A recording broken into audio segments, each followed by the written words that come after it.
Let's take you to the Free State now, where the ANC there wants a legal loophole to nullify Wednesday's Mangaung council meeting.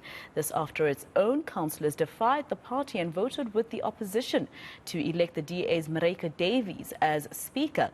The ANC argues that acting city manager Tebogo Motlashuping had no authority to convene the sitting as his term had already lapsed. eNCA reporter Moloko Moloto joins us now live for the latest from Bloemfontein. Moloko, we hear that a special council sitting of the Mangaung Metropolitan Municipality to elect a new mayor was called off yesterday. Do we know why this time? Good morning, Masero. Well, the reason, as was given by the new council speaker, Maryke Davies, yesterday when I was talking to her, was that there was a threat of violence, and she says that was the reason she then decided to postpone yesterday's special council meeting to elect the new executive mayor. But there's a new development, Masero. Following the voting in of Maryke Davies as the new council speaker, it was clear that some councillors of the African National Congress, which is leading Mangaung through a slender majority of one seat, the ANC reacted with anger. You might have heard the Secretary General of the ANC, Fikile Mbalula, yesterday saying that they know who the culprits are and action is going to be taken against them if it means that the party goes for the by-elections. It's done deal now. The ANC's regional executive committee in Mangaung has just taken a decision that it has terminated the membership of 8 councillors who it believes were part of the 11 councillors of the ANC who voted for the DA councillor to take that position of council speaker. The eight whose membership is terminated with immediate effect includes the former deputy executive mayor Mapaseka Nkwani. She was executive mayor until recently when she was instructed by the ANC to resign, along with the former executive mayor but also the speaker, former speaker. She was speaker until in the past weeks when she was instructed to step aside, Stephanie Lokman-Naidu. These two are part of the 8 who have been expelled. Let's speak to the chairperson of the ANC in the Mangaung region. His name is Lawrence Matahe. Sir, thank you so much for making time. A bold decision. Somebody is going to say, given the intensity of the divisions that played out throughout the past weeks in this region, surely you should have seen it, that you're going to be losing that particular contest. Your members clearly were going to vote with opposition. Why did you not see it coming? Good day, Moloko. No, in fact, little did we know that these comrades will continue in this conduct. We had given them an olive branch because we thought that they would appreciate that there's a new leadership in the region as well as in the province. Really little did we know that they will conduct themselves in such a foreign manner. But just in the run-up to this the council meeting, we had a long 7-hour session with ANC councillors. Both the PEC members, officials led by the deputy chairperson and the provincial secretary were there.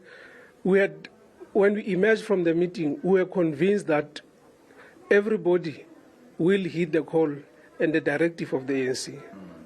You are now short. As you say, their membership is terminated with immediate effect. Your numbers in that council has gone down. The numbers have gone down, and as I was speaking to the new council speaker, she's saying by next week she's going to be calling a special council meeting for the election of the new executive mayor. How, considering the fact that as the ANC you were leading that council through a slight majority, how confident are you that you will take it this time?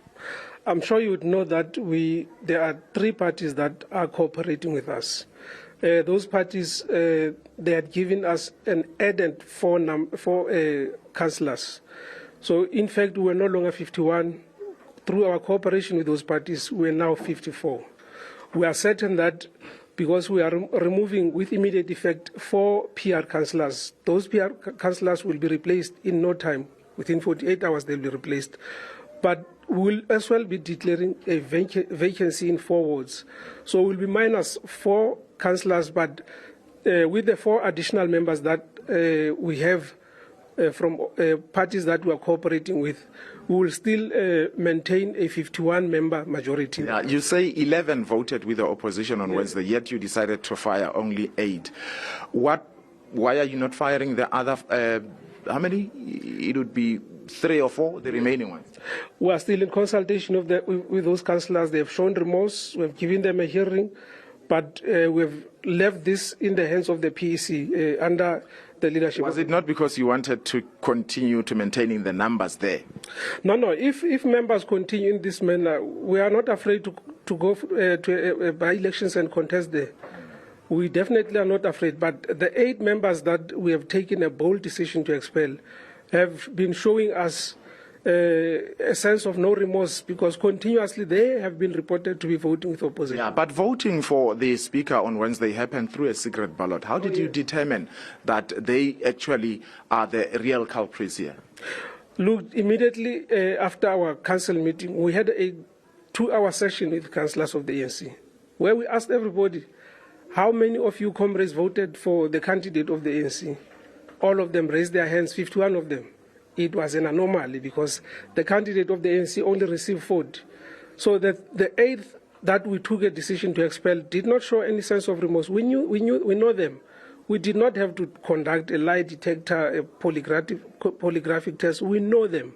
The 3 that have come forward are those that show remorse. We are engaging with them. We will leave this in the hands of capable leadership, and a decision will be made in no time. All right, just a last one. Why are you contesting the legality of the meeting that elected the council speaker on Wednesday? Because you also participated. We have received a legal advice from our legal advisors that meeting was not convened in a proper manner. The acting city manager who convened that council meeting had no legal authority to convene the meeting.